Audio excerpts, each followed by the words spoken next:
রাষ্ট্রপতি পদে বিএনপির প্রার্থী হলেন দলটির মহাসচিব মির্জা ফখরুল ইসলাম আলমগীর। সচিবালয়ে দলের সর্বোচ্চ নীতি নির্ধারণী ফোরাম স্থায়ী কমিটির বৈঠক শেষে এই ঘোষণা দিয়েছেন দলের সিনিয়র যুগ্ম মহাসচিব রুহুল কবির রিজভী।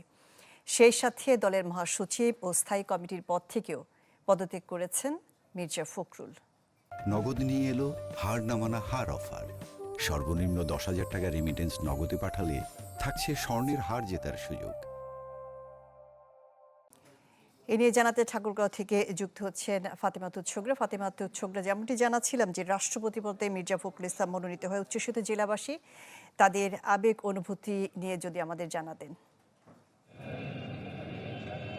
হ্যাঁ শারমিন, 23তম রাষ্ট্রপতি মনোনীত হয় ঠাকুরগাঁ যেন একটা অনাবিল আনন্দে ভাসছে। এখানকার নেতা কর্মী সাধারণ মানুষ সবাই কিন্তু এখন ভীষণ আনন্দিত এবং গর্বিত, কারণ আমরা বহুদিন পর একজন মন্ত্রী পেয়েছিলাম, তারপর এই প্রথম আমরা রাষ্ট্রপতি পেতে যাচ্ছি। এটা আসলে আনন্দটা বলে ভাষায় প্রকাশ করার মতো না।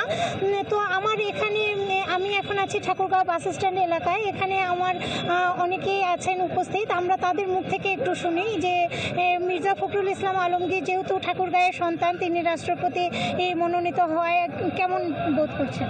আলহামদুলিল্লাহ, এই আনন্দ, এই খুশি, এই পাওয়া, আসলে এই আবেগ ভাষায় প্রকাশ করা কঠিন। আজকে আমরা ঠাকুরগাঁওবাসী হিসেবে অত্যন্ত গর্বিত আলহামদুলিল্লাহ যে আজকে মাননীয় মহাসচিব এই মাটির কৃতি সন্তান জনাব মির্জা ফখরুল ইসলাম আলমগীর স্যারকে আমাদের মাননীয় প্রধানমন্ত্রী জনাব তারেক রহমান আমাদের বাংলাদেশ জাতীয়তাবাদী দল বিএনপির পক্ষ থেকে উনি মনোনয়ন দিয়েছেন, যেটা আমরা মনে করি আমাদের শুধু ঠাকুরগাঁওবাসী না, সারা দেশবাসী এতে খুশি হয়েছে, আনন্দিত হয়েছে।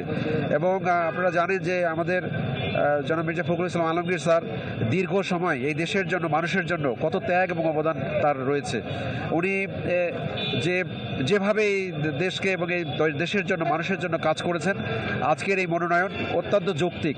এটা ওনার যে অভিভাবকত্ব, ওনার যে যে প্রজ্ঞা, ওনার যে দূরদর্শিতা, আমরা মনে করি যে এই পদের জন্য উনি একটা অত্যন্ত একেবারে এটা যে মনোনয়ন দেওয়া হচ্ছে এটা সঠিক। এবং এই মনোনয়নের মাধ্যমে আমরা যে আসলে সকলে মিলে আগামীতে যে সুন্দর এবং একটা কাঙ্ক্ষিত বাংলাদেশ বিনির্মাণ করতে যাচ্ছি, নতুন বাংলাদেশ, সেই বাংলাদেশের অভিভাবক হিসাবে উনি একজন যোগ্য মানুষ। শারমিন, যেমনটি শুনছিলেন যে ঠাকুরগাঁয়ের মানুষ কিন্তু বারবারই বলছে যে উনি সর্বগুণে গুণান্বিত এবং সমাদৃত, এবং তিনি যোগ্যভাবেই তিনি এটা প্রাপ্তিটা তার ছিল এবং তিনি পেয়েছেন। তো সে কারণে কিন্তু সকলেই খুব খুশি। শারমিন। জি, ফাতেমা ছোগরা, আপনাকে ধন্যবাদ।